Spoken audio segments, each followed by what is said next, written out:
mess we're about to get into right now.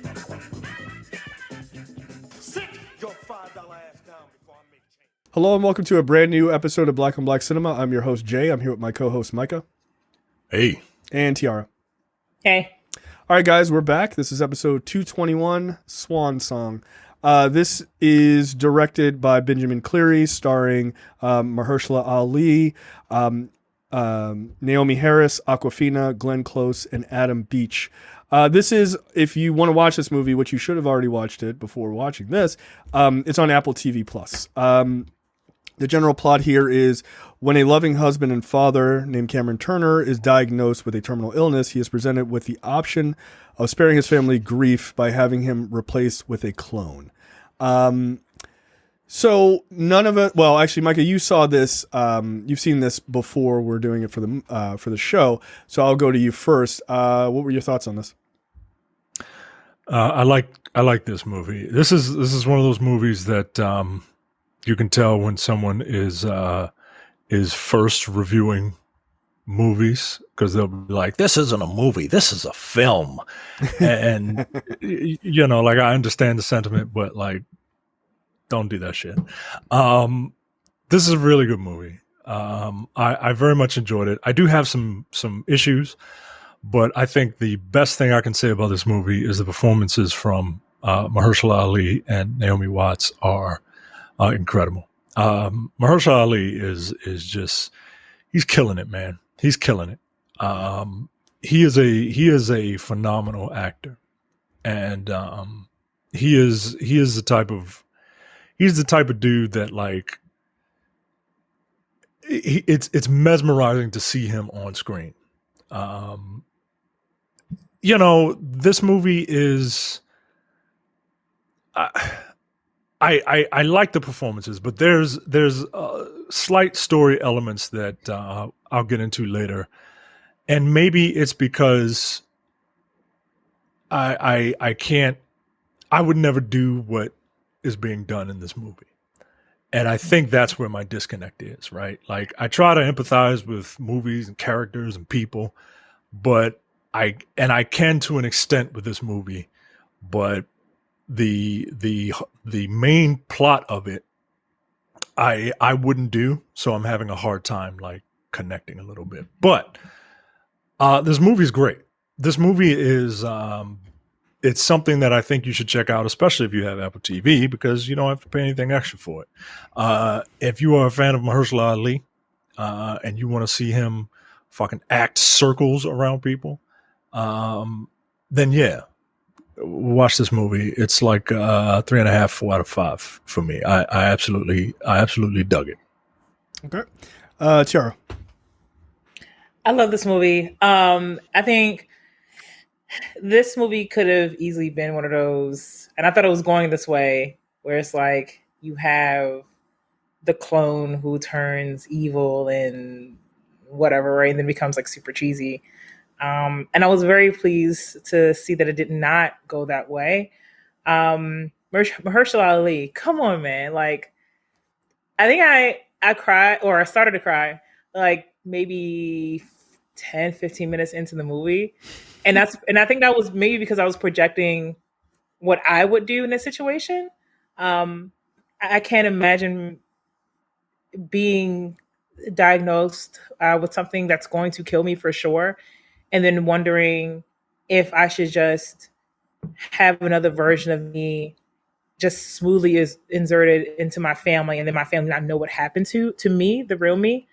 So that part was actually like a little, I guess, maybe terrifying, especially when you see what happens to another character in this film.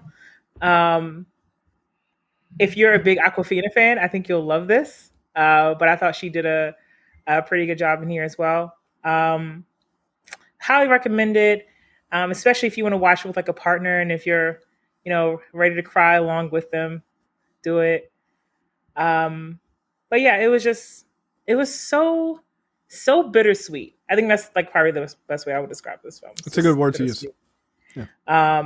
Because there was definitely a lot of just sadness, and I think this helplessness that I felt for Mahershala Ali's character Cameron, and there was just a part of me that wanted him to work it out in a way that he thought was best at first. But Glenn Close was like, no, you can't talk to your family about this. But part of me so badly wanted him to just be like, hey, Poppy, this is what's happening. I need you to understand. But, you know, then when you hear what Glenn Close has to say about it, you're like, okay, you get it. You understand. But then the closure that you get at the end of the film is just sad. But I highly recommend it. That's what almost broke me. That's what almost broke me. The last scene, I was like, oh shit. And it almost did it again the second time I watched it. Yep. So nice try, movie. Stop trying to make me feel things. You better hurry up and turn off, movie. You better hurry up and turn it off. Credits. God damn it! And I was watching this while I was working, and I was like, let me just focus on my real life because this is not happening to me. This is fiction. Also, this movie did something that I've had to make a comment about other movies that we've done recently, which is this movie showed me scenes that I would have had questions about instead of just telling me. Like there was a scene with Poppy and Cameron and the piano. And that's a scene, like, I feel like if this was another movie, they just would have told you the dialogue or told you through dialogue and so showing you that moment. And it was those flashback moments that really just made me want to cry because, you know, he's in this position. I'm just,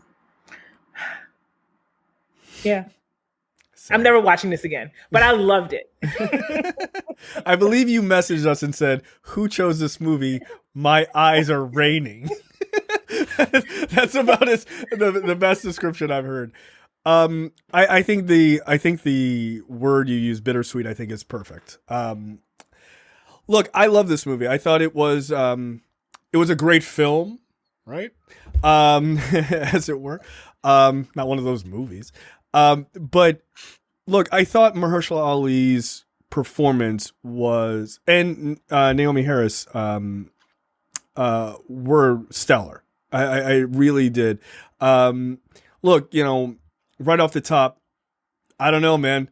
Top 3 meet cutes in a movie of all time. Like, just wonderfully done. I love the way they met. That entire scenario was awesome, and especially his revelation of the whole thing is just fucking hilarious. But I thought it started off really well. The performances of the two of them and the story is just captivating, right? Like there's a scene later on that we'll talk about in some detail of Mahershala Ali playing off of himself in real time, which is just awesome to watch, right? Like the dialogue in that scene and just like the differences in the two versions of himself, like where they are in that scene is just like emotionally is just very, very interesting. And then it's also shot beautifully. Like there are some very purposeful, stark shots that are just like really the cinematographer is like showing off, right? And the director showing off. And I mean that in a good way. It's just beautifully done. Also, dogs are smarter than people. Just a side note. Yes. They are. Oh, I meant to say that. Dogs know. Dogs be knowing. Yeah. Yes to the dog. I would argue that this movie, before I get back into my review, this movie takes place in the same universe as Terminator because dogs have the exact same ability that they can spot a clone. They're our only benefit in a world of clones. I thought, you know, Jay, I thought when Glenn Close saw the dog, I was like, damn, yo, she gonna have the dog killed? Yeah, she gonna have that dog murdered. Like that dog gotta go. Like, that dog gonna fuck it up for everybody. Also, Jay, you said something about the cinematography real quick, like the difference between sick Mahershala or sick Cameron versus clone Cameron. Like the differences are subtle, but they're there in terms of like the sickness of his skin. Like you can see that his skin is like a little bit paler than his clone. The bags under his eyes are just a tiny bit more pronounced. And that was like how I was able to see which Cameron was the real one versus the clone. Or was it Jack? He goes by for a while, right? Oh yeah, Jack. So all of that being said, I thought the movie was really tremendous, and I thought it was really incredibly well done. I absolutely agree with Cameron's decision, 100%. 100%. You And would do that? yeah, I would. And it's funny because in watching his reaction, what makes it work for me, what makes that movie really work for me, is that his reaction to the scenario as it grows on and on and on is exactly real. Like it's totally real. It's not, I'm doing this and that's it, everybody, I'm done, I've made my choice. It's not, because like he's sitting there and he's literally watching this person stand in for him, knowing that that person's standing in to be the dad to his son, to sleep with his wife, to take over his life. Those are horrendous things to think about, that people have to think about when you just like, you get divorced and your ex remarries, right? Like you have to think about those things, right? But the idea that it is a copy of you, and the idea that you are trying desperately to protect your family, that to me, I was like, yeah, it would be like, as heavy as the decision is played in this movie, is exactly how heavy it should have been played. Like, and I like that the movie doesn't let you know, obviously we're spoiling it, but like, you don't really know how, like his decision doesn't feel concrete one way or the other up until the very end, where you're like, is he going to do it or is he not going to do it? And I appreciated that. It didn't feel like, yeah, dude, like obviously. I do have this like, not a theory about the movie, but I have this like, wouldn't it have been interesting kind of thing about the film that I can talk about now or later. It doesn't matter. But it's, since we're spoiling it, I'll just mention this. In the film, Glenn Close is the doctor who is like in charge of this whole cloning process, right? And it's very secret. Like this is not a known majorly known process across the world. And she says, he asks her, how many people have gone through this? And she says 3. We've only, at the time of the movie, she says, you're the 3rd, right? At the time of the movie, we only met Awkwafina, who was the other person who's gone through this. We've never met the other person who's gone through this. And I thought wouldn't it have been interesting that at the end of the movie, there is some indication that Naomie Harris's character actually is the other person who went through this procedure. Like when she lost her brother, she felt so distraught that she wanted to end her life, but she didn't want to leave them behind without her. And that she went through this process. And in the end, he finds that out, or the audience finds it out, either way, and that their love was so strong that they were both willing to make this type of sacrifice for each other. That would have been really interesting. But that's just a sort of a side theory. You know, if that had happened, I think I would have been pissed at you. Like for choosing this movie again, because it's just yeah, like so many tears. But that's just that's my side thought. That's just my like weird, like that would have been kind of an interesting ending. So yeah, look, I really loved it. I thought everyone was good in it. Glenn Close is just kind of there, like surprisingly. Who I think Glenn Close is a very good actress. But I thought Awkwafina's part, I thought she was really good. Like. She wasn't in it very long, but it was impactful though. Yeah, it was. So yeah, I enjoyed it. I really dug it. I think people should definitely watch it. It has some like interesting sort of moral questions and that sort of thing. But yeah, I thought it was good.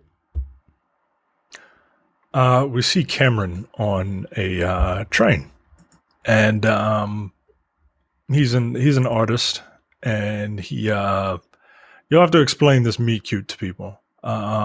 But eventually he meets Naomie Harris's character, and she's speaking French, which is incredibly hot. Black woman speaking French. Agreed. I love it.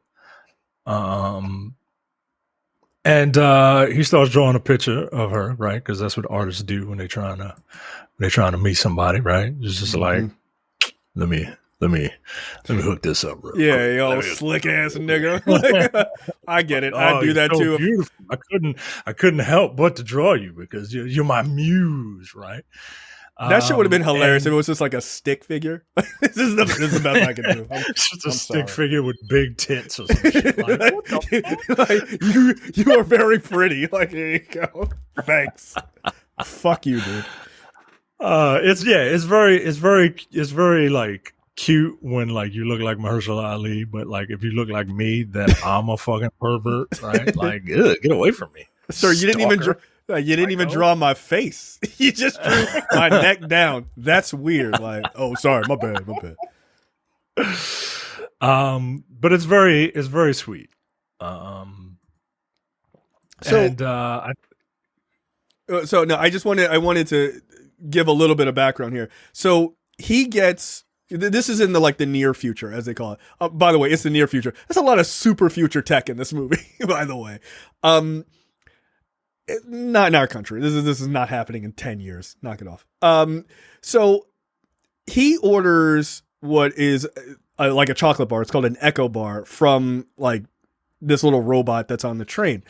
And she orders, or like she sits down and she like, it's just sitting there. She opens it and she starts eating it. Right. And so then he takes a piece and she takes a piece, and they're not saying anything to each other. They're just kind of like flirting with each other with their eyes while he's like also, drawing this picture of her. And it's adorable. Like, it's a really, really cute moment. And then she gets off the train. Right. And continue, Micah. So they start eating this bar. We see him order the bar. He thinks that because she opened it, he thinks that he's eating her chocolate bar. And he's like, she's into me. Because, she's eating my chocolate bar without asking me. This is her flirting with me. So say chocolate bar eating my chocolate. Yeah. So please stop. She unwrapped it and just grabbed my chocolate bar with her delicate fingers, right? And then she put my chocolate bar in her mouth and smiled. So he's like, oh, she flirted with me. Let me flirt back. Let me eat a piece. And then we just going like Lady and the Tramp this shit, right? And then she leaves and he realizes, oh shit, that was her bar. Because he pulled his bar out of his pocket that he ordered. He was like, oh shit, I was eating her bar.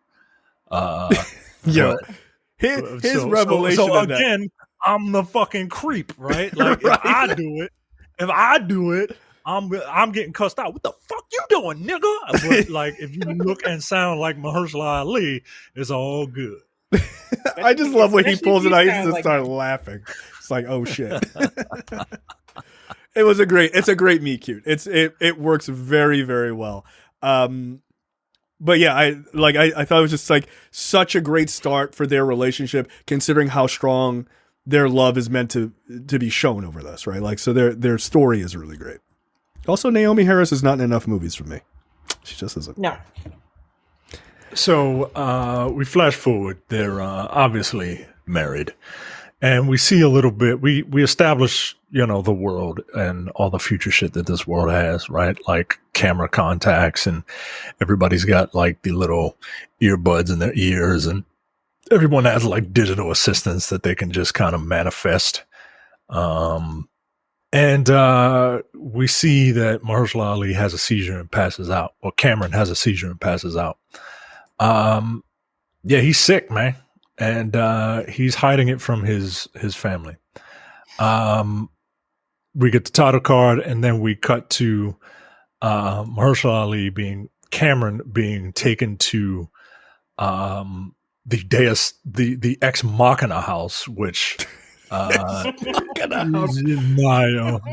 I'm not doing any fucking future shit at a fucking secluded ass house that I got to get to by boat and car, and then have it be the Ex Machina house. Like, I just can't. It's some fucking wild shit going on over there. Why'd you tear up her paper? Yeah, I'm about to tear up the fucking dance floor.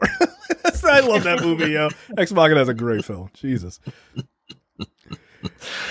And we get introduced to Glenn Close's character, Dr. Scott. What's her face? Scott. Dr. Scott. And we basically find out that Cameron has been kind of tentatively talking to this doctor. She's like, look, you have a terminal disease and you are going to die. But what they've done off camera before the movie started is that they have created a genetic clone, and the doctor is describing like what the clone is, and how the process will work. And they go take a look at the clone, and it's sure as shit, right? It's it's Cameron looking at himself. Cloning, by the way, how it's presented is such bullshit, right? Like, you wouldn't have the same scars and everything. Like, that doesn't, like, those are not genetic things. Like, it's cloning in movies is very silly. It's like, nah, yo, it would be a perfect version of you. It would not be anything of you falling when you were 8 and you have a scar in your fucking forehead and shit like that. But whatever. Like, I always have to let that kind of stuff go. I'm a bit of a nerd in that way.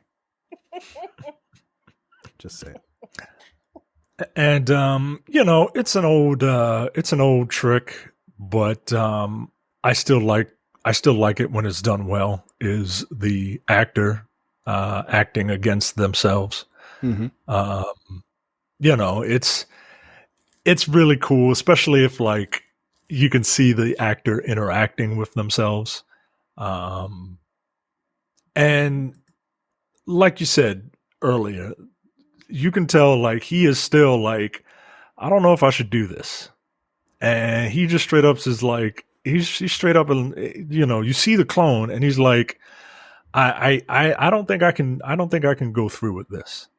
And so here's one of my things with the movie, right? Like, if you were going to create this clone, and if the person backs out like he was about to do, like you just kill that clone?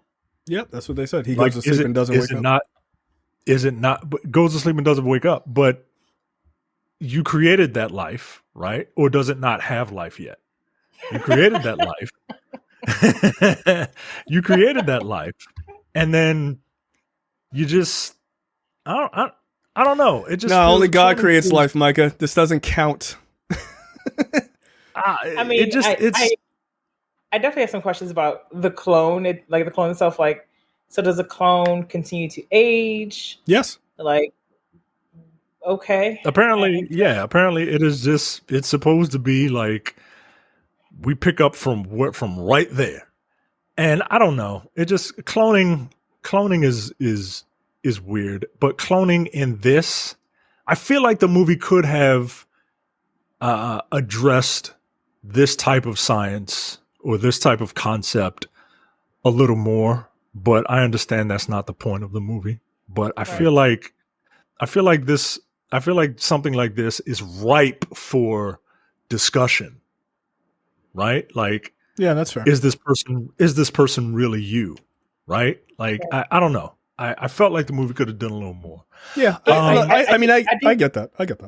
I did wonder, and again, like, this isn't the point of the film, but like, what makes someone a candidate to be cloned? Like, why? Like, why him? And how many other people have they tried this with? Well, no, they say this is the third. They say he's the third client. Yeah. But my question is like, are there? What was so special about him that they were like, yeah, okay, you could be the third one? But that's something that's like not, like I said, not part of the bigger scope of the film, which is fine. Yeah, I think terminal disease and willingness to be cloned is I think that's all that a scientist needs. Money. And Micah, you are a straight no for this. Like, if you, I would not do this. I would not lie to my spouse. No. I learned at a very young age that I learned this when I was 5, guys. That death is a part of life. Sure. And I can't that conversation that we'll talk about later, which is a brilliant scene, is the best scene in the movie for me. What, with his son? No, the conversation he had with himself. Oh, yes. The literal physical manifestation of him thinking about this shit. You're right. That's the best scene in the movie for me. Yeah. And I just no, I can't keep something like that from my wife. If I want, and look, maybe part of it is because I want to be mourned. You know what I mean? Like, I want people to know that I had a life and I contributed in some form or fashion. Me as me. I want at this moment. I would love if a clone of you walked into the scene and said, "It's all about you, isn't it? It's always all about you," and just started fighting you. I feel like this is gonna sound backwards, but I feel like it's selfish to do this and not tell your spouse. Well, you have my answer. But Micah, it is a bit selfish. You're not wrong. You're right. But like this clone is going to have all of your memories up to that point, and they're not going to know anything about this process. So one day they're going to wake up and they're just going to be you. No one will know. But it won't be except me. For the dog. It won't. Right. The genius of all mammals, apparently. Yeah, you goddamn right it is.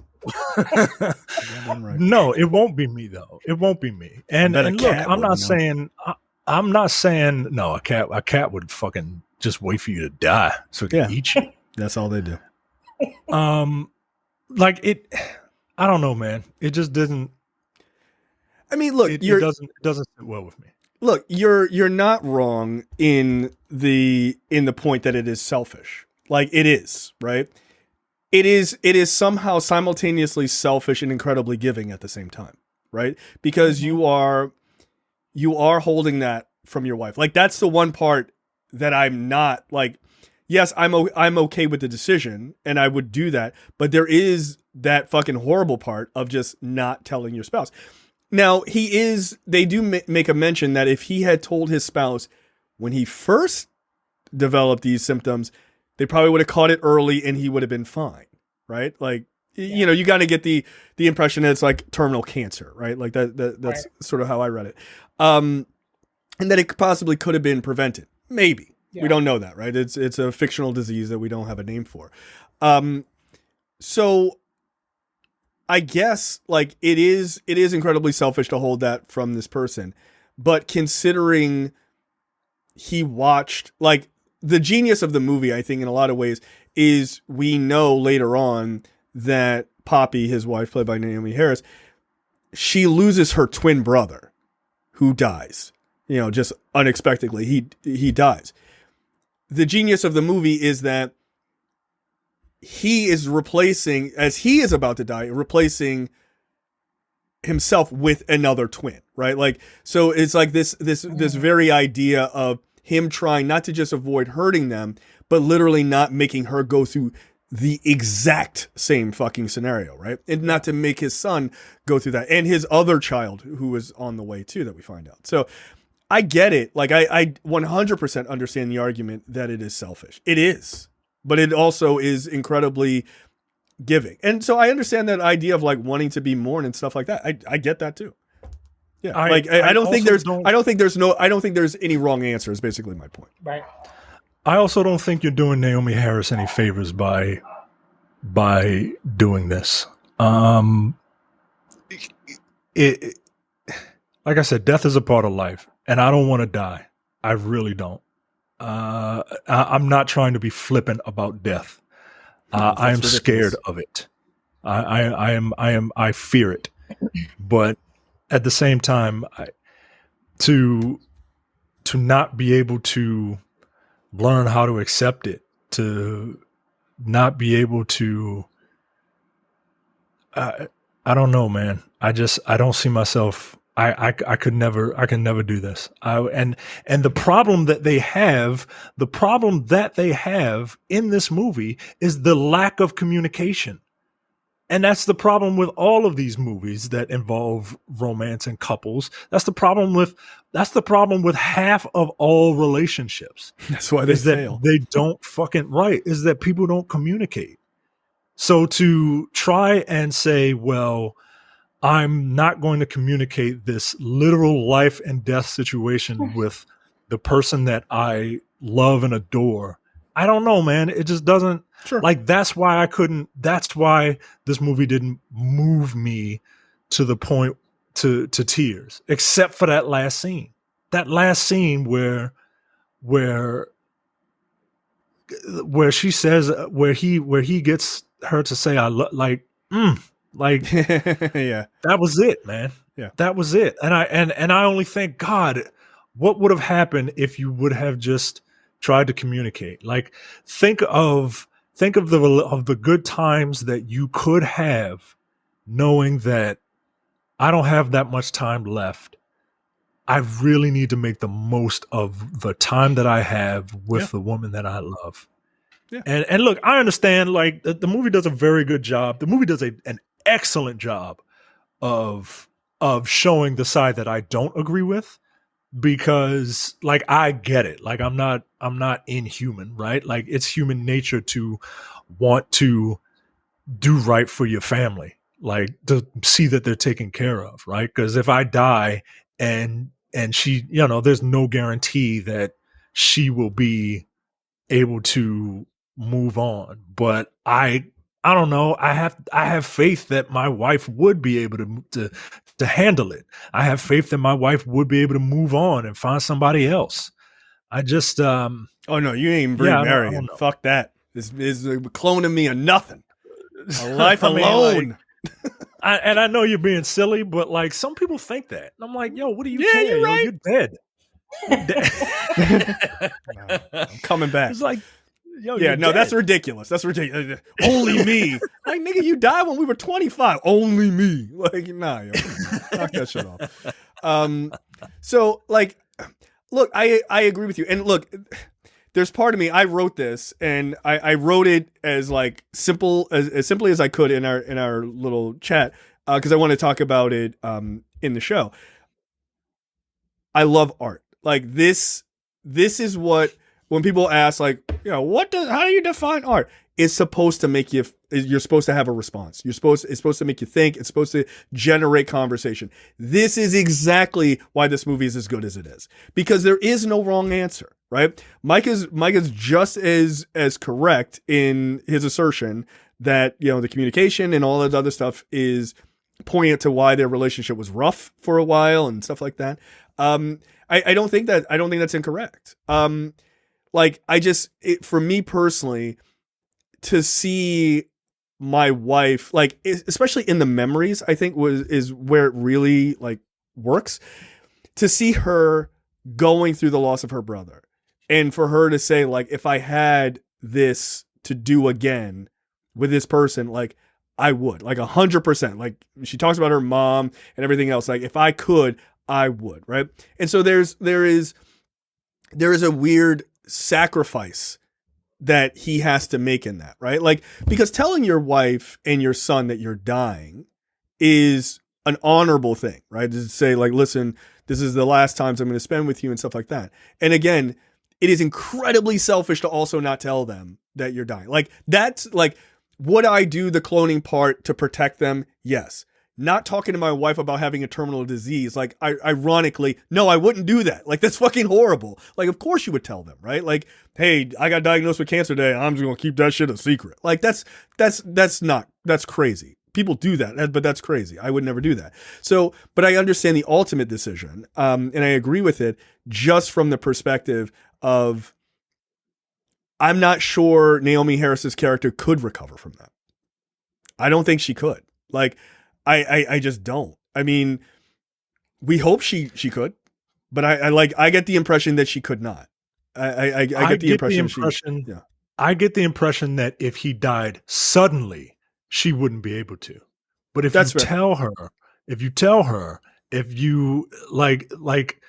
you have time to prepare yourself, to steel yourself. And Sure. it's going to be hard. It's going to be hard, but right. I don't know. Look, when you posted that I love art, I just heard it in the Ralph Wiggum voice. I love art.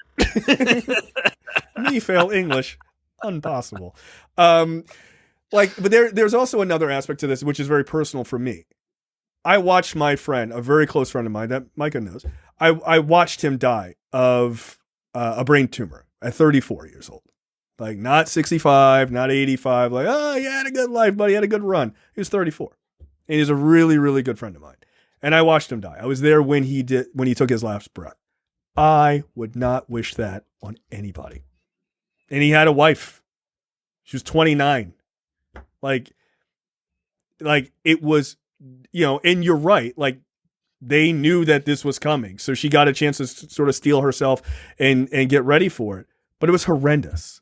It was horrendous. And it's just like, if you could save somebody from having to go through that hell and allow them to live their life with their partner that they love, and it is an exact copy and it is never different than it probably ever would have been, and they can grow old together. And so you don't not deal with death, because you will eventually have to deal with it like everybody else. But if you could protect them, that to me is like, then it's worth it. Like, that's bigger than me. So I don't know. And let's just hope that your clone doesn't get into a fucking car accident, because then it's all for nothing. Well, I guess. You fucking downer. I'm just saying, like, yeah, of course it could happen. I understand. I really do. I understand the mentality. I'm not heartless. But that was just one of the big things. That was the big disconnect. Yeah, no, I think it's a fair point. It's a fair point. We haven't asked Cameron, Tiara, and I feel terrible. Tiara, if you had doing this, if you had your Korean husband, if you're doing this for your dog, you're gonna clone yourself for your dog.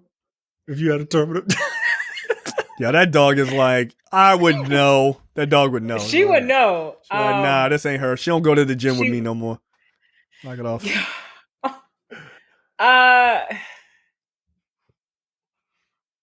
It's funny that the character I'm thinking about was Awkwafina's character, because it was actually watching her pass away that made me like, it just made me feel so sad. So there's another point to this. First, well, Micah, yes, I think I would do it.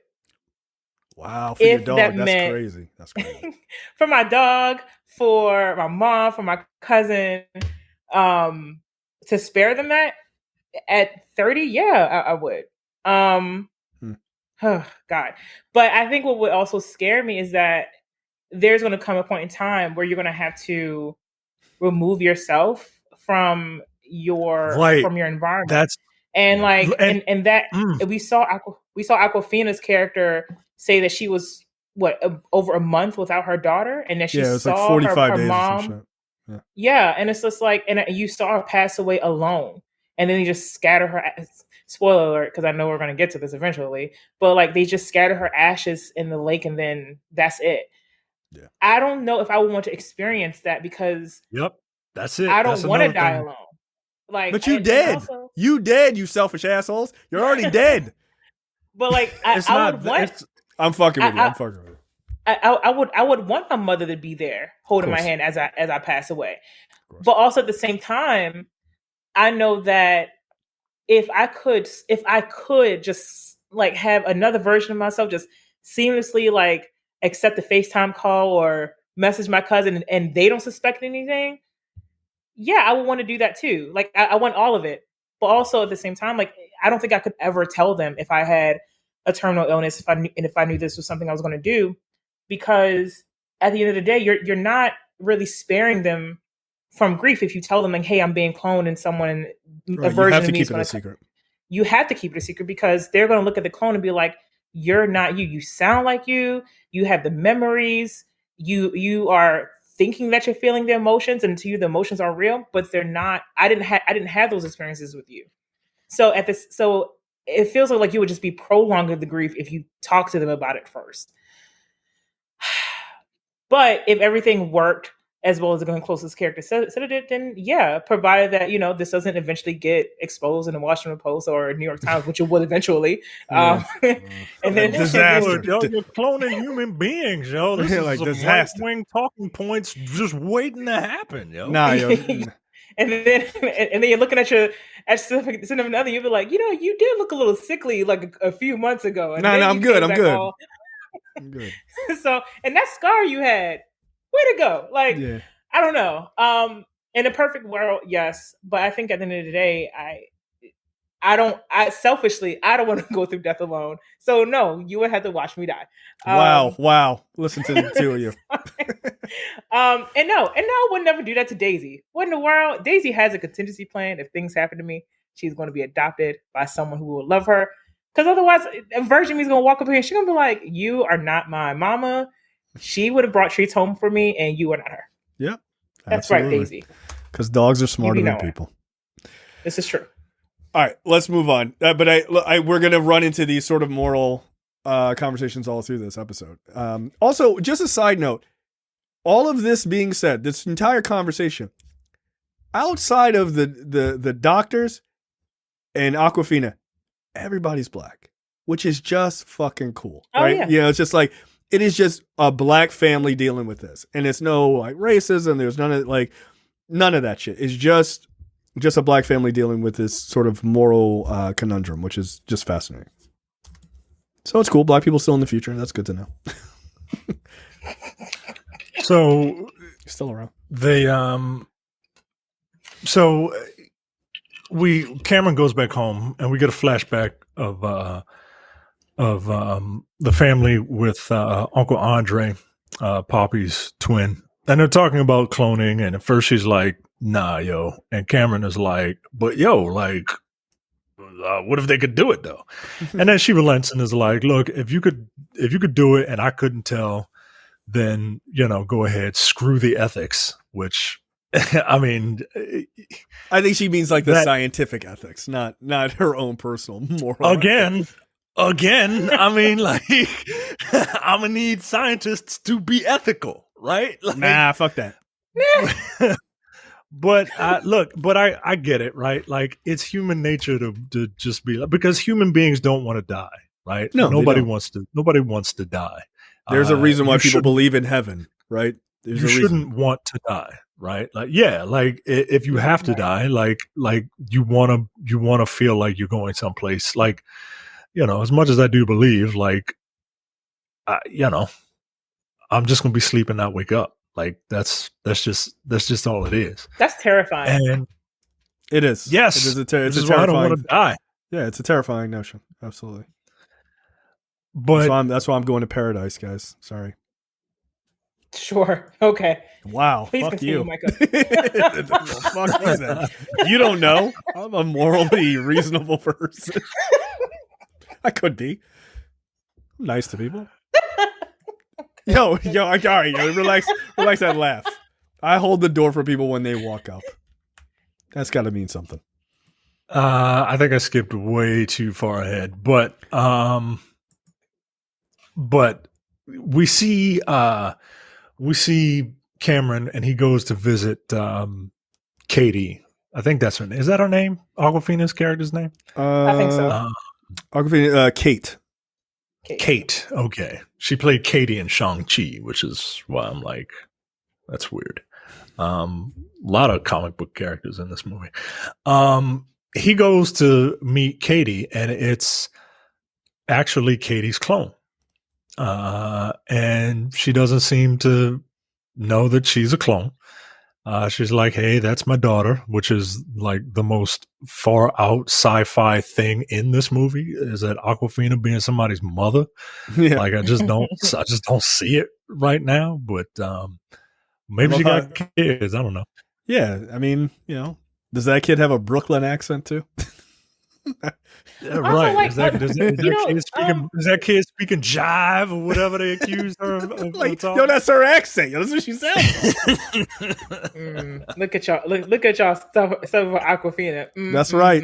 That's right. Whatever. People don't care about it as much as they pretend to. That's another thing. No, they don't. Do not. Young children can be very perceptive. Like, if you had young kids, like both of you do, like, your children wouldn't be able to tell that daddy's a little off. Like, nah, yo, they don't know. Nah, yo, it's a clone. No, not at this age. Again, this age. Dogs smarter than adults. Dogs smarter than kids. This is true. Like, sorry, get a dog. Protect your house from clones. Yeah. Yeah. Look, him meeting Kate was interesting, right? Because it is the true test of, like, is this chick weird, right? She's like, "Hello, I am Kate." Like, this is my daughter. Like, no, she's totally normal and reasonable. And the kid obviously can't tell either. Right. So yeah, that gives him sort of the, like, okay, maybe, like, which is kind of an important point. But he hasn't met the real Kate yet, which is also very interesting. Cameron goes back home. We find out that his wife is pregnant. Oh shit. Which is another. Well, again, this movie does a very good job of having Cameron come to the decision that he comes to. Meeting Katie and like setting up the trauma, right, that his wife has had regarding death.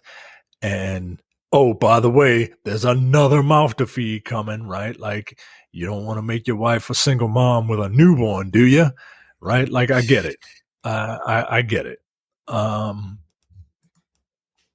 So Cameron, he goes back to the Ex Machina house, and he meets with regular Kate, and regular Kate just seems kind of not bitter, but she's just kind of waiting to die, which is which is torture to me. Yeah. Yeah, and it sounds like it's just her. Like, so it's just, she's probably not talking to the doctors like that outside of just her medical diagnosis. Is just a very lonely existence, end of your existence. Yeah, I would want to be. I would want to be put onto a boat and it lit on fire like a fucking Viking. I'm not sitting there for a month and a half waiting on that shit. Get out of here. Like, cool, we done? Great. Is it that good? Throw me in the river, yo. Like, I'm not gonna sit around for a month and a half. Like, no, fuck that. That's a month and a half of having pretty much no contact, no visuals of your family. Like, you are just you are away from your daughter. No. And for until you die and you have a clone in your place. I couldn't do that.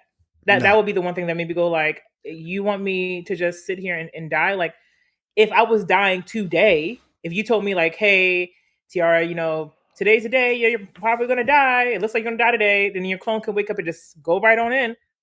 Okay, that would actually it can't be like a month and a half out. Like, yo, I'm not training my clone to be me, yo. I'm not, because I'm gonna have the exact same fucking conversation that we're about to get to in a few minutes. Like, I can't do that, yo. I can't train another man to replace me. It just doesn't.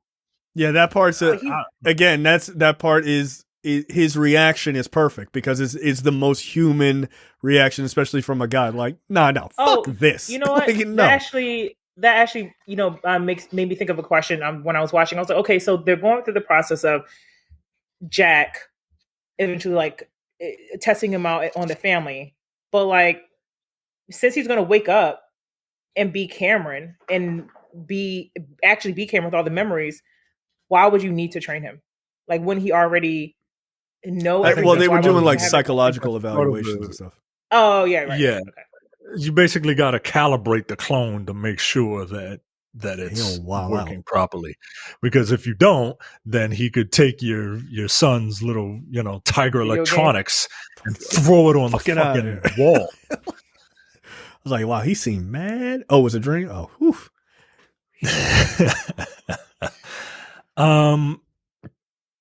So they do the hard drive exchange, right? Like, they clone the hard drive and put the hard drive into the new body, right? Into Jack's body. For those listening, it's not an actual hard drive. He's not a robot. Open up his chest and just put a VHS tape in it. Like, no, he's just kidding. And we, part of this process, we see we go back to see the meet cute, right? And like the meet cute the next day. And again, it's just adorable. It's adorable. And he's like, look at Mahershala Ali doing his best JTD impression with these glasses, right? Yeah, no, that's JTD trying. See, look, we peep your game, JTD. And the hat. And the hat. Definitely JTD. The little fisherman hat. Yeah, See, so out here trying to send stories, terrible stories to podcasts. Yeah, we get it. I'm just gonna assume this is how JTD met SRD, and Yes. and Sorry. and look, it worked. It worked, right? And it's an adorable scene. These two look good together. Yeah. We're cycling through more memories, and one is the birth of their first child, and all this stuff is basically a memory montage, and and I dig it. It's I mean, it's used as a way for you to show him quite literally falling in love with his wife over again in real time, but also as the audience having you kind of fall in love with those characters.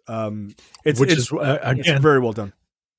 Again, he's falling in love with his wife all over again, and he's like, I don't know if I want to do this anymore, yo. Like, yeah, I get it. Nah, yo, I can't let this go. I can't.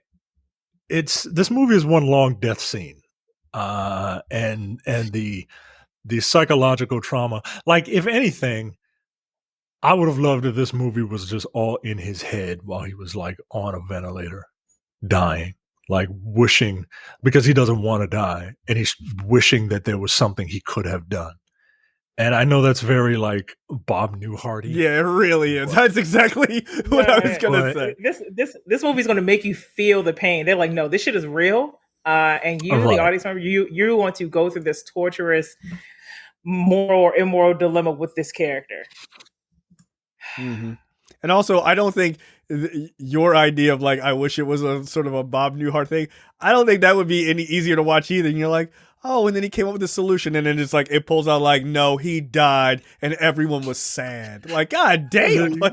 Yeah, but like no, this was a fever dream induced by your illness. Yeah, because we don't have cloning technology, dummy. Like, it's 2022, not 2042. Right? Like, no, none of this exists. The doctor, is there anything we could do? What do you think? Cloning exists? No, he's dead.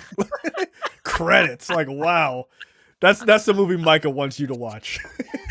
just an asshole doctor shows up at the end. No, that's not possible. Well, hey, death is a part of life. Get over it. Get over it. Then slam the casket down. Get over it. Boom. I'll make sure that's on your tombstone if you die first. Hey, make sure you put death is inevitable. Get over it. Micah. Wow. So here we go, right? We the first meeting between Jack and Cameron. And yeah, man, this is Mahershala Ali showing the world why he's a good actor. And Jack is befuddled. He's just like, I remember everything except for like 2 hours when I was asleep, and then I remember waking up in a different. I remember talking to you. I remember talking to the dude upstairs, and then closing my eyes, and then waking up down here. Right, like and he's describing. Jack is describing all of Cameron's emotions to him. Proving that like, hey, this is a real thing. It's wild, man. Yeah, it is. I mean, he's putting on a clinic in this scene. Like he really is. It's impressive as hell. We eventually get to another flashback of Cameron and what is Naomie Harris' character's name? Poppy. I don't want to keep calling him Poppy. Where they get her a brand new piano. And her brother's there. This is to establish that like she's all about family and she really loves her twin brother. And this is also like Jack recalling these memories. Like the movie is very, it jumps between the two of them in a very good way. Okay. I'm sorry. I just noticed something in the movie that's really kind of a big deal. when Glenn Close is talking to Jack, they're like sitting across from each other, and she's telling him about the thing on his when hand. she meets the thing. Is that what she does with her hand, her thumb? Was she like, oh, okay, never mind. I thought she was rubbing her hand. I was like, is she the original clone? That's what I thought you were going to say earlier when you had that idea. Not that Naomie Harris was the clone, but no, that was just my clone. like wackadoodle idea. But like she could be, which is, I mean, I could see that. Like if she was dying and thinking, I have to continue this research, like it would make sense. It would make sense for her to do that. And it's very cliche for like scientists to operate on themselves first, right? Because a lot of times they do. Right. So this part right here solidified why I do not think this is a good idea. They're here to do a test, and the test is to call Poppy and have Jack talk to her while Cameron is watching. And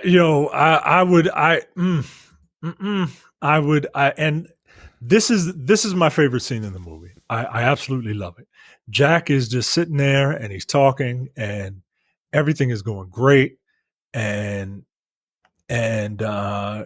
Cameron is getting jealous, rightfully so, because it's like, yo, I don't want to lose this. Like, that's not me. I don't want to lose this. Like, I know you are supposed to be me, but I see this woman that I love and she's talking to this dude who looks like me, but isn't me. Like it's just fucking, it's wild, right? And he's getting jealous, and he immediately ends the call. Yeah. And he's like, yo, I don't like this. And Jack is like, what the fuck you mean? Like, I was talking to my wife, and Cameron's like, yo, no, nigga, she's not your wife. She's my wife. Yeah. And the two of these dudes going at it was this is obviously like a metaphor for the internal process that's going on in his head, right? Of course. But it's done well, man. And I love it. I love Mahershala Ali in this scene, just because he's going through all the emotions. Right, both of them, because they're going through all the fucking emotions. They're going through all the emotions, and they're fighting each other. But he's fighting with himself, like he's fighting with the his heart and his mind are fighting this fight, and it's just. Nah, yo, I fucking love it, man. And also there's a little bit of disappointment that it worked. The cloning worked. Like, it's doing exactly what it's supposed to do. And he's like, right. And like, I mean, Jack says it, right? Like, you're also mad that this is working out, and that she can't tell. Yeah, and I can't. Oh, go ahead. No, go finish. I'll say I can't imagine like being there, and there will be a part of me that will be like willing my spouse to be like, can't you see that's not me? You can't, like, there aren't any little tells that tell you that like this isn't me. Like, and now part of me feels a little disappointed. Like, they can't. Like, I thought we spent all this time together, and you can't tell that that's not the real me. That level of the subtlety of his manifesting like jealousy in that moment that Mike was talking about, like, he doesn't say anything. It's just like you can literally watch the fucking wheels in his mind turn in real time, and he's just like, yo, I don't like any of this. Like, he's like these slight facial expressions, and his face just slowly turns into this grimace, like you better end this call because I'm gonna dive over this chair after this dude. And it is that moment where he's like, yeah, I was talking to my wife, and he's just like, yo, that's not your wife. That's my wife. And they have this argument, and it's like, literally, fuck you. No, fuck you, man. Like, he's just like quite literally just having this yelling and pushing and sort of fighting match with this guy who is also him. With himself, right? Like with himself internally, just shown externally. Yeah, shown externally. And to prove that like these are the same people, Cameron has like a heart palpitation or some shit, right? And he collapses slightly, and Jack grabs him, and he's like, because he doesn't want to hurt like himself, right? Like it's like the man. Yeah, right, that part. This was the fucking scene, man. Yeah, like, well, like, is this scene and a scene with his son, and I'm just like, my eyes. I know. My eyes. What's happening to me? It's raining in here. Oh, it's raining in my face. It's like, Jesus Christ. Like, what? We get it, guys. We get it. Good Lord, emotions. But like, this scene is so fucking well done.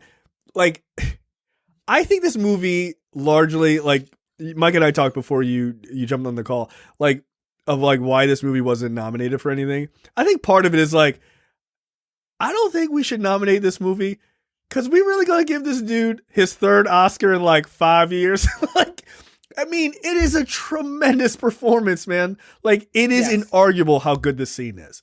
And for him to play off of himself and to not let the second version of himself just stand there and get yelled at. Like, that's not what's happening. Like, they are both forcefully giving dialogue, and like powerful dialogue, and making great points, and they're both correct. Like, you're not me, but he's like, it's all about you. It's always about you. What about them, right? And he's making these points that Cameron cannot ignore. He simply cannot ignore them, even whether he goes through it or not. He simply cannot ignore it, right? And it's just wonderfully done.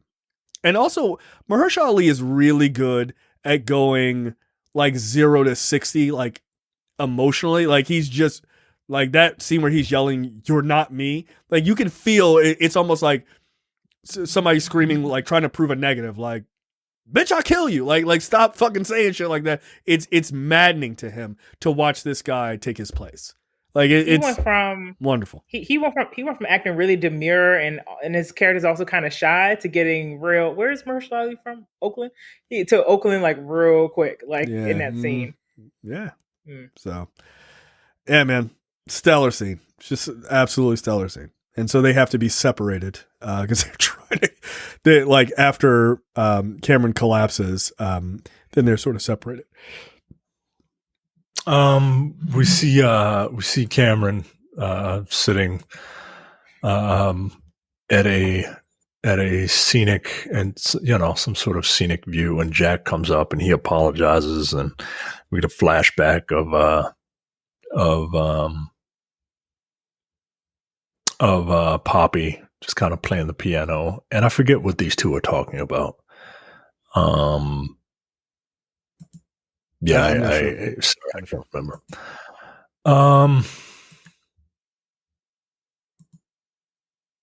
Yeah. So, we see him head back home. That's the next big part. Yeah. Because this is the part where he's supposed to get the 3 days with his family. Yeah. Before coming back to the facility. Yeah. Yeah. She was like, the doctor's like, please come back. Please. This is mad expensive. It's mad expensive. I don't want to have to get rid of this body now that it's up and running. now that it's fucking sentient. I don't want to have to murder it. But I will. I've done it before. I'll do it again. Shit ain't real. In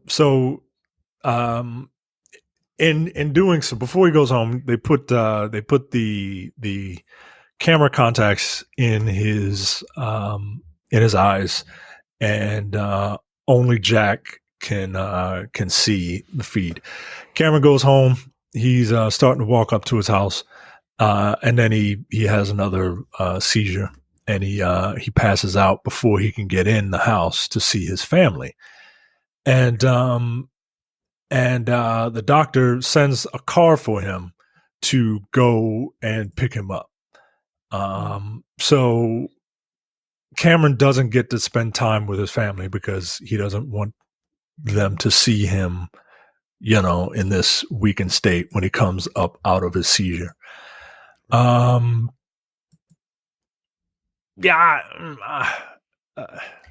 Also, That's the right. way that that scene was shot.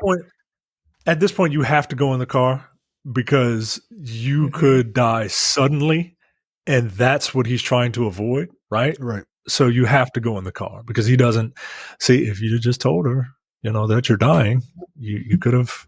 All right. Well, Ain't none of her business. Do you, King? I'm kidding. Relax.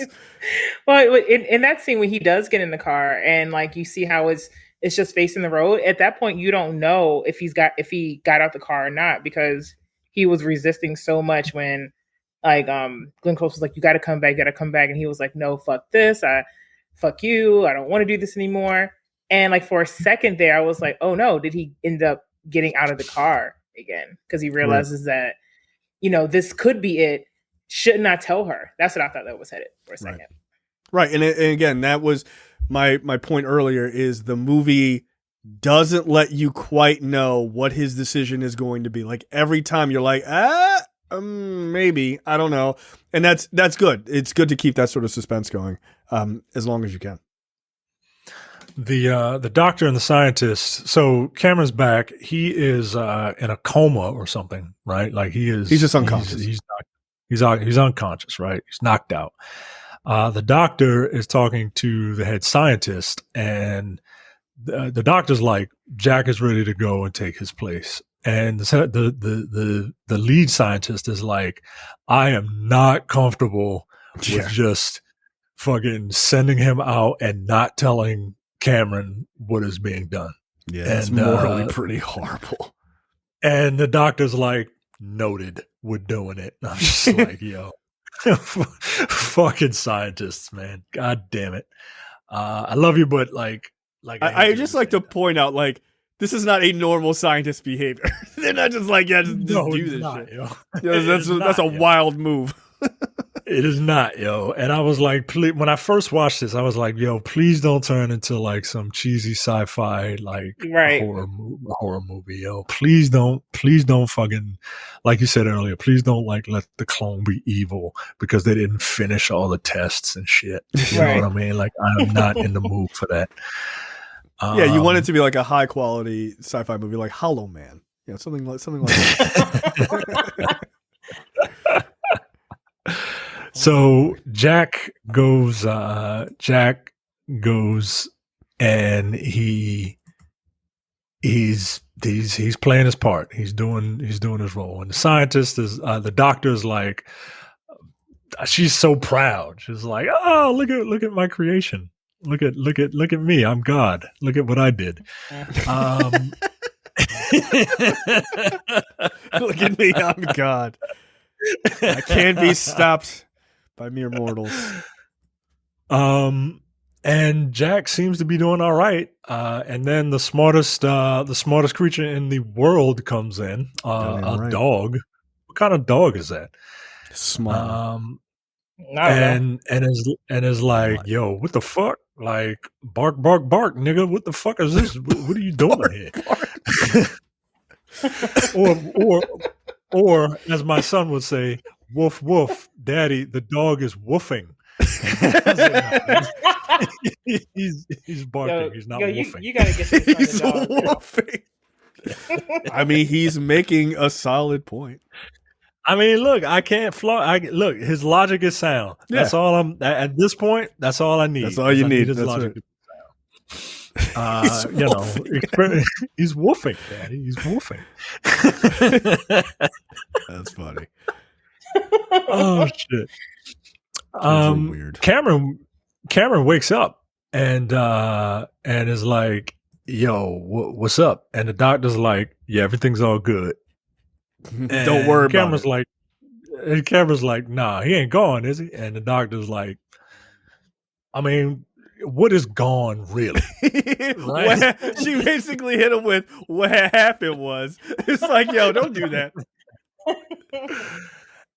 And I mean, you wasn't there. And they get into this argument, and he's like, yo, I wasn't done. And she's basically like, yeah, you are done. You're dying. Yeah. Like, yeah. You are. This is the right thing to do. And you're just like, you're dying. He's just like, yo, fuck you, yo. Like, He's so mad.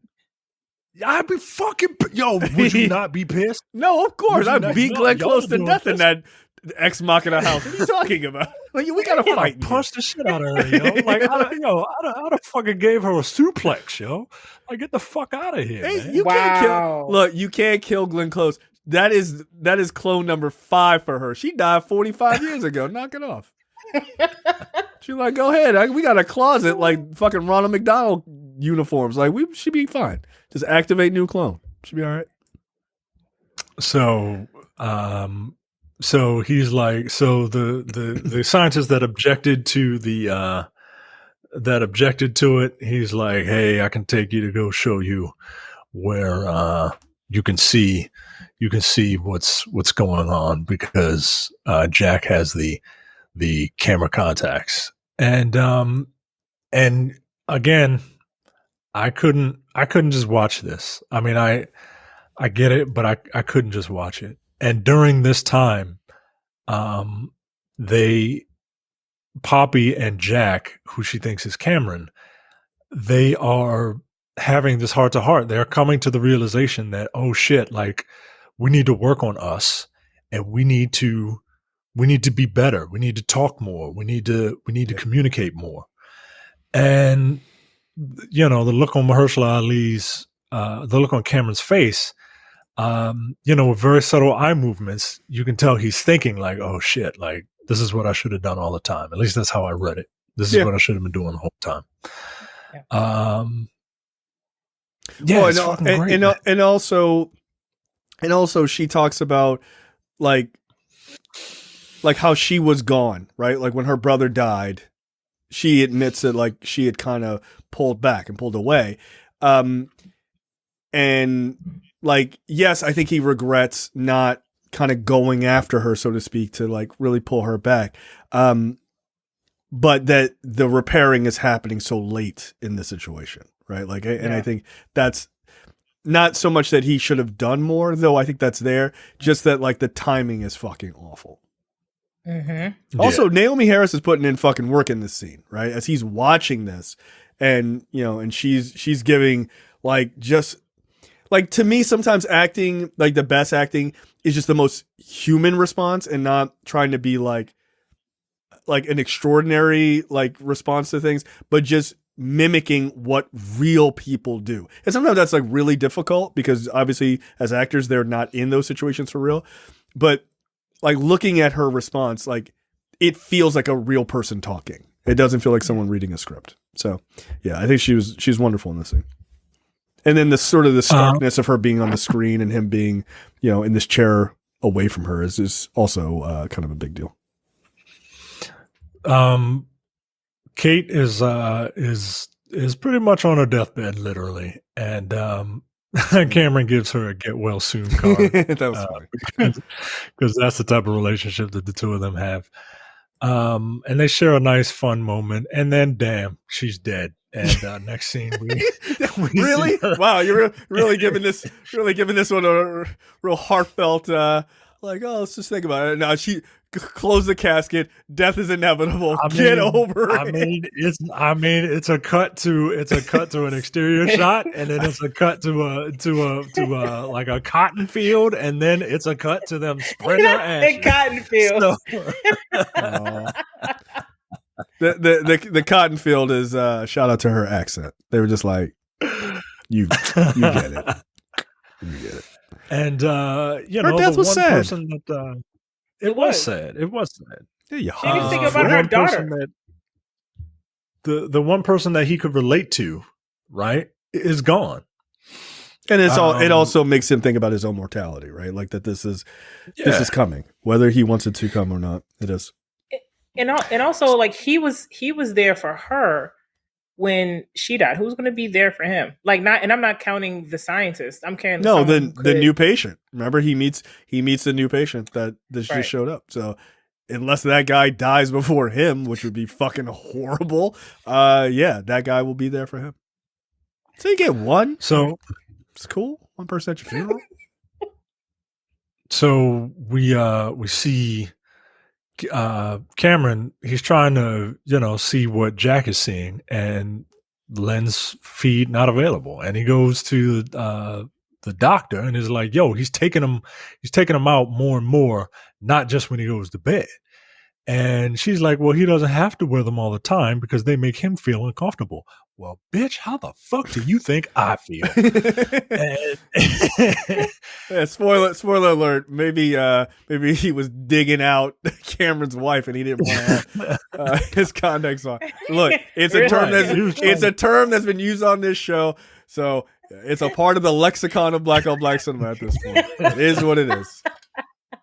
Your Baltimore ass, you brought it up, so that's your fault. We need to get you under control for using stuff like that. Just saying that's a phrase you used. I don't like the doctor's tact here. She's like, he feels uncomfortable and having his family watched. Yeah, like, I didn't. What the fuck? I mean, like, what are you doing? Yo? I mean, like, that's cool. I'm gonna hurt all of y'all in here. All of y'all. Like, y'all on an island. Can't nobody hear y'all scream. Like, my sick ass, we fighting. Like, get out of here. No. And the doctor's is like, yeah, this is just normal part of the process. I've seen it before. Like, he's fine. Like, you dying, nigga, get over it. And I feel like you and the doctor are closer aligned than you're letting on. Two sides of the same coin, right? Like at one point, like, you dying, nigga, get over it. But like at the other point, like, I'm not like here to fucking play your god. That's true. So we see Jack take the lens cameras out, and we cut to a scene of Jack, Poppy, and Corey eating dinner. And Corey is just playing his little Tiger Electronics Virtual Boy or whatever. And I thought this was the future.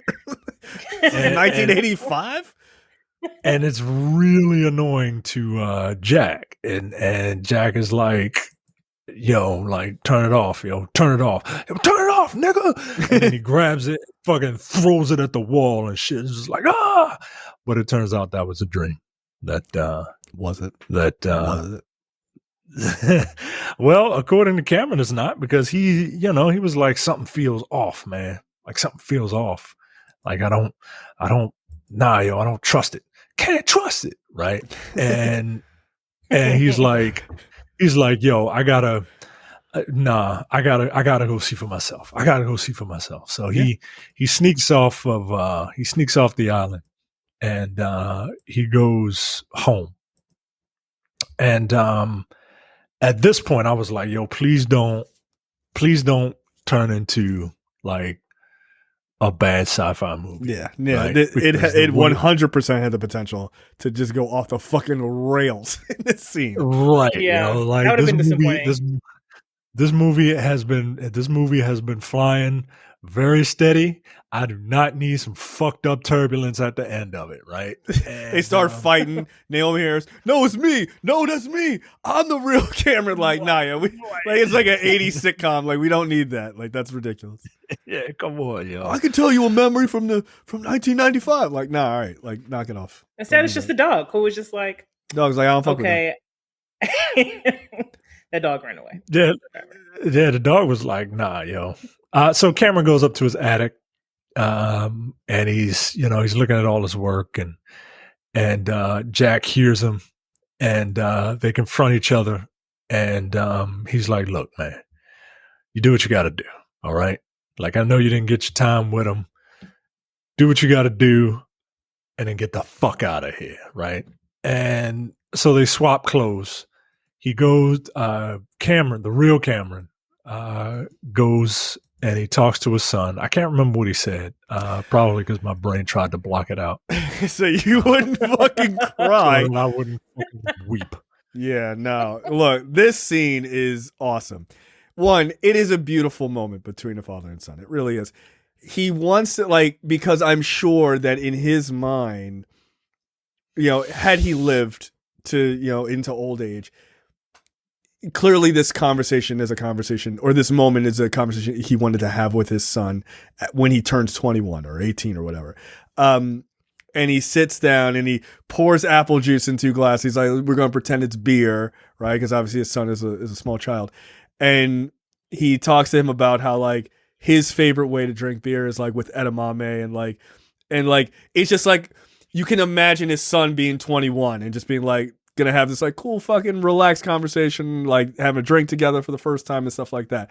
And it's him doing it with his son at this age, and it's beautiful. Like it really is. And as his son is talking about, I don't know, whatever the fuck kids are talking about, it was some silly shit, like, right? And he's just holding his son and he's talking to him, and he's just like, there are tears just pouring out of his eyes. He's like, Daddy, you okay? And he's like, yeah, I'm okay. And you can just watch. I mean, again, like to pull that kind of emotion in that scene and it just be like, it's just seamless. Like, he's just like, let me look at your face. Like he just wants to see his son's face up close again. And he's just fucking tears coming out of his eyes. Yeah, my wife is sitting there next to me, bawling her fucking eyes out at the scene, and for right reasons. Did you talk to her if she would try this? I don't think that we did discuss whether or not she'd do it. I'll ask her after the show, but I feel like she probably would. She probably would have the same moral quandary that I have, which is you wouldn't hide an illness like that. Mm-hmm. That's not realistic. But the cloning thing, maybe. And I think she would. She ain't gonna do it for me. She a mom. She'd be like, just do it for the baby. Like I get that. She'd be like, you be all right. Like you be fine. Don't worry about it. But I could see her feeling that way about not letting my daughter grow up without a mom, without her specifically. I could see that. She's selfish like I am. Anyway, go ahead, Micah. So, over there trying not to cry, fast forwarding and shit. I am, because the little boy reminds me of my son, man. He kind of looks like him a little bit. He kind of looks like him. So yeah, I am fast forwarding past all that shit. He really does. So Cameron goes and he wakes Poppy up, just to be like, hey, yeah, I love you, and he's basically getting his closure. Yeah, and from this point on, this is when I'm like, all right, yo, come on, yo, like, put those fucking onions away, yo. God damn, yo. Like I'm almost done, yo. I'm almost done. I got 18 minutes left on the running time. It's 10 minutes of credits. I got 8 minutes left. Come on, man. You ain't gonna make it. You're definitely trying to run to the finish line. Like, nah, can we like put it on 2X? It was like my wedding. I was trying. I was hard as I was steady. I was stoic. I was like, yeah, I held it. And then the last fucking song came up, and it was a Chrisette Michele song that my wife loves. And and that was it. Like, it was our last dance, and that was it. I just fucking broke down and ugly cried. I was like, God damn it. Which is weird, because I thought the chicken dance would have been the song that really set you off. But I guess that one's fine. Right? Yeah, I cried the second I saw my wife. Like, that was it. Like, when she walked in, I was like, that's it. We're done here. Fucking tears. No, absolutely. Are you more? Let me ask you a quick question. Tiara, you're a young free swinging, 30-year-old. Wow. You don't have any emotions. Okay. You people are on Tinder. Like, you don't have any emotions for other human beings. Get out of here. That is funnier than you realize. Yeah. Good. I'm sure I'll hear about that right after we end this recording. Micah, do you find yourself, are you more emotional now that you're a dad?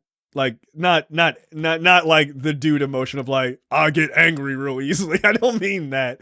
I've like emotional as far as like tearing up about things. I've always been the type of person that I can empathize. Like, empathy is not hard for me, right?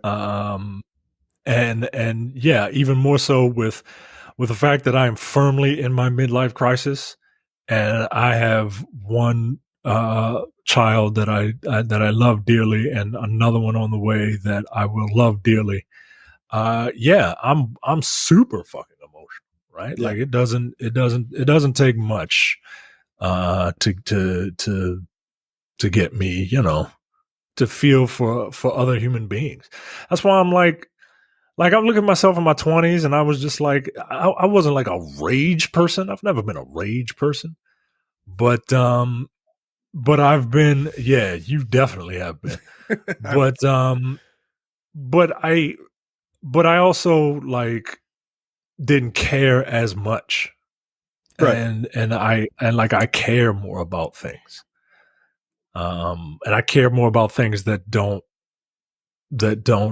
pertain directly to me. If it pertained directly to me, I cared about it, but I care about way more things that don't directly affect me anymore. Yeah, except for recycling, you asshole.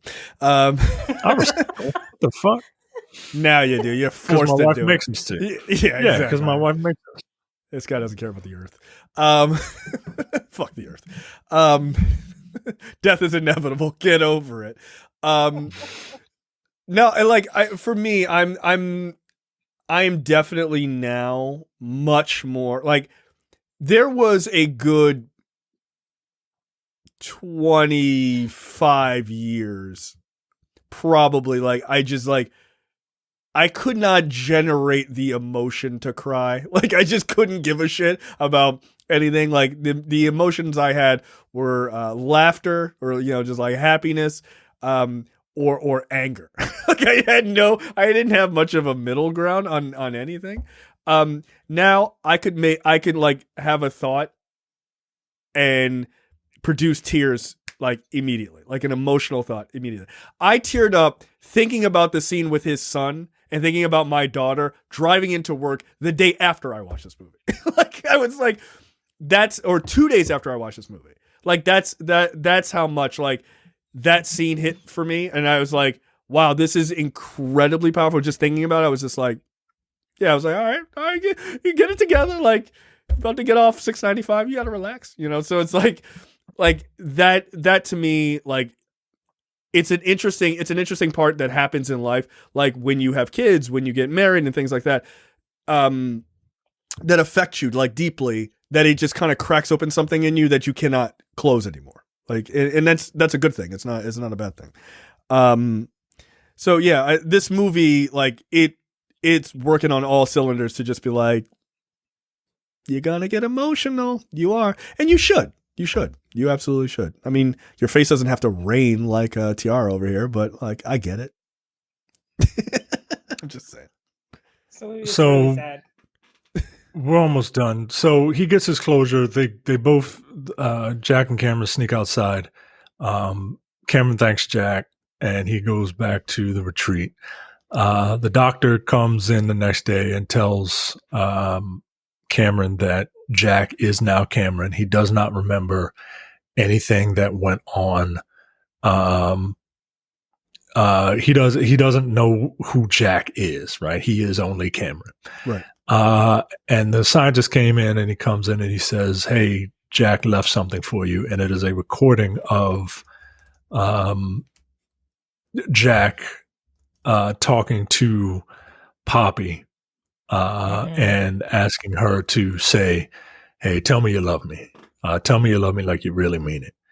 And and that was it, man. Because that all the shit coming, the all of these scenes, the closure scenes coming like right after one another. Yeah. And then like I look at Naomie Harris and I see my wife, and not that my wife looks like Naomie Harris, but I see my wife. Right. And yeah, I was like, all right. I'm like, credits. I'm like, all right, fine. All right, turn the shit off. Turn wrestling on. Especially when anything else.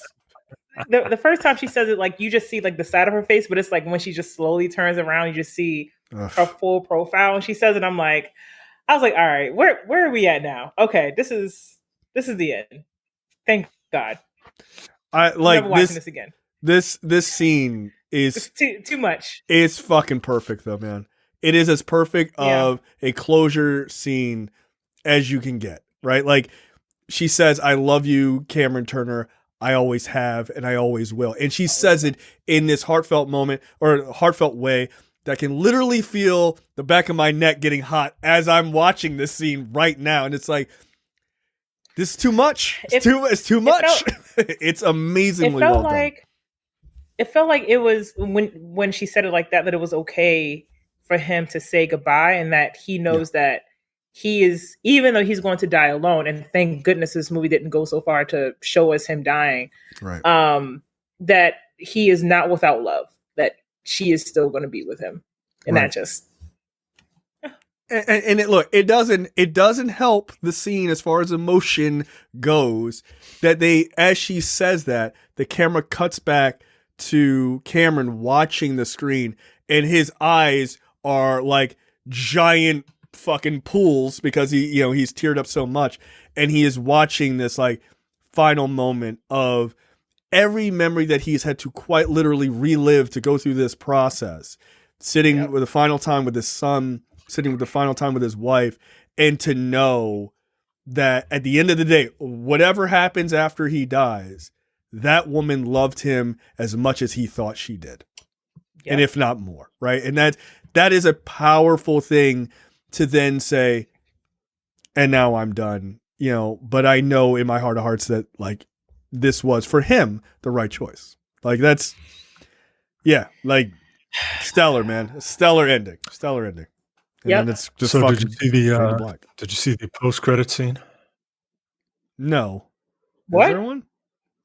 Yeah, there was a post-credit scene where they show the new Cameron, and he's on a motorcycle, and then he gets into a car accident, and then he gets flung into a tree, and then Poppy is like, "Oh my God, not again!" You're such an asshole. Come on, yo. We were just having an emotional time here. I know. And then you are. And to stop myself from crying, I had to make some ludicrous ass statement. So you first could confront your feelings, and now me and Jay had to he ain't shit. He ain't shit. You know what? End of episode. The end of the episode is inevitable. Get over it. We'll see you next week. No, that was a very good episode. And it's a great movie. It's a great movie. It ain't for, this ain't got lasers in it, right? This is like serious human emotion. And at the end of the day, it's nice to see Black people star in films like this that deal with things like this, that address more than the things that we normally address in American, in American media with Black people. But it digs into us as human beings and shows us as like full people. So I appreciated it. I really think the direction is very good. And I think the cast is great. Like everyone is great in this. So definitely awards worthy. I mean, like it is. I feel like it is. Mahershala Ali, Naomie Harris could have given people a run for their money if they were nominated for their. I think they could have. Like, look, I'm not gonna say it's. I don't know that I think it's. I don't know if I would agree or not that it's better than Coda, but that won Best Picture. I haven't seen that. That's a great movie. Like it's a really great movie. I heard that movie made people cry too. I'm just. Oh yeah, but it's more upbeat. Like just overall, it's more upbeat story. Like nobody is like dying of a terminal cancer or whatever. But like this movie is good enough that I think it could have like his performance. I think would have given people a real run for their money for best actor. I really do. I think so. So yeah, check out Swan Song on Apple TV if you have that. Or have access to it some way. I think it's worth your time. So that's it for episode 221. Wait, one thing. If you have an iPhone and you just got it, you may have Apple Plus for free. So just check your Apple settings. They are giving away subscriptions for free. I had one for like a year, a free subscription for a year when I got my phone. So check. Yeah, that's worth it. Yeah, and it's only $5, yo. It's only it is mad cheap, yo. Like it really is. I don't want to hear nothing from these two dudes about things being $5 when they won't pay for movies that are $3.99 on Amazon. Yeah, but okay, because that's $3.99. That's not $5 a month. Not when I got some Okay. sucker to give me $3.99. Like, what the fuck? That person gave you $3.99 for your children is not their fault that you And he decided to appreciated spend their money from their college fund. Look at you. their inheritance, their college fund money. The $5.29, but that $3.99 is going in there. $5.29. First of all, it was like so. it was like $8.99 or whatever total. Whatever I gave you. That don't sound like a lot of money. Them kids can't do nothing. The fuck I'm gonna do with $8.99? Knock it off. All right, that's it for us. Make sure you check out Swan Song and past episodes. Also, make sure you go to blackonblackcinema.com/premium. Sign up for premium content. It's only $5 a month or $50 for the full year. You not only get this show, but you get other premium shows. So check all that out. We will see you guys next week for another preview episode for episode 222. Bye. See ya. Bye. You're watching the Black on Black Cinema YouTube channel. Make sure you check out our full reviews of black movies, past and present. And every other week, we do a preview episode where we talk about a random topic that affects the black community.